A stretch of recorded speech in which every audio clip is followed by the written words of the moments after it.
Et les entreprises, les commerces, les artisans, les professions libérales ont bien besoin qu'on parle d'eux en ce moment. Sébastien Guérard, bonjour. Bonjour. Vous êtes président de la Fédération française des masseurs kinésithérapeutes rééducateurs. Vous étiez passé déjà avec nous il y a quelques mois. Est-ce que la situation aujourd'hui est similaire à celle du premier confinement ? Non, pas du tout. Pour nous, la situation a radicalement changé. Je dirais qu'on a été entendu. Oui. La nouvelle consigne pour nous désormais est de maintenir au maximum les soins, en présentiel comme en télésoin, d'ouvrir les cabinets et de continuer à recevoir l'ensemble de nos patients justement pour limiter ces ruptures de soins qu'on a connues lors du premier confinement et qui finalement ont fini par embouteiller la chaîne de soins avec des patients, notamment des malades chroniques, qu'on a retrouvés dans des états absolument dramatiques en sortie de confinement. Et puis ce qui a changé aussi de façon radicale depuis le mois de mars, c'est que désormais on a tout le matériel à notre disposition, je dirais, pour nous protéger et protéger nos patients, notamment les équipements de protection individuelle. Et on a dû réorganiser effectivement tout le fonctionnement de nos cabinets pour pouvoir accueillir tous nos patients dans de bonnes conditions. Ce qui a quelques conséquences puisque ça a tendance à limiter un petit peu notre activité pour éviter le croisement entre patients au sein des cabinets, mais qui permet malgré tout de maintenir une activité, je dirais, correcte. Avec des outils numériques, Sébastien, peut-être ?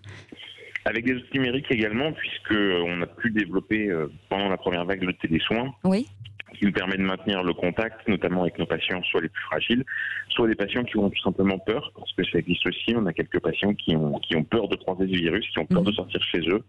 Et c'est vrai que ces outils numériques nous permettent de garder le contact en permanence avec nos patients. Vous avez été suffisamment indemnisé pour la perte d'activité ? Oh, là, j'aurais tendance à dire que non, même si on a reçu le soutien de l'assurance maladie, il ne s'agissait pas vraiment d'indemnité, il s'agissait de mécanismes de compensation, je dirais. Mais encore une fois, nos cabinets ont été fermés pendant 2 mois. Ce qui est beaucoup. Aujourd'hui, ce qui nous pèse très clairement, c'est tous les nécessités de mettre à disposition ces nouveaux circuits de fonctionnement de cabinet et ces EPI qui pèsent lourd finalement sur nos cabinets. Et puis la réduction du volume d'activité. Comme je le disais, aujourd'hui les cabinets se sont organisés.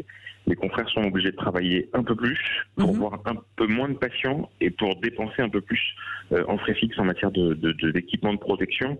Ce qui pourrait conduire à certaines ruptures une rupture de modèle économique de certains cabinets. Donc on a clairement tiré la sonnette d'alarme auprès du ministère de la Santé comme auprès de l'assurance maladie.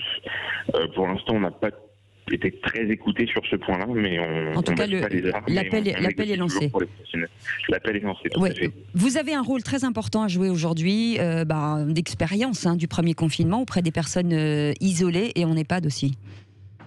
En EHPAD notamment, où effectivement, je ne sais pas s'il faut rappeler, mais les EHPAD avaient été totalement confinés en mars-avril, ça avait même débordé un petit peu sur début juin.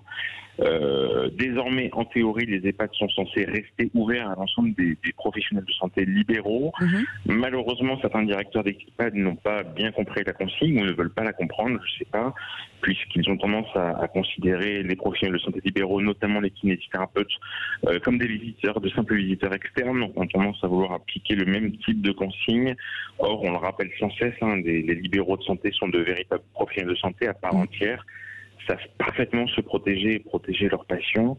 Et nous, ce qu'on souhaite encore, c'est éviter cette épidémie de grabbatisation qu'on a connue au cours du premier confinement, où, je le rappelle, un certain nombre de patients ont vu leur périmètre de marche s'effondrer, ont vu leur capacité fonctionnelle cruellement diminuer, avec plus du double de patients qui avaient besoin d'une aide technique en sortie de confinement.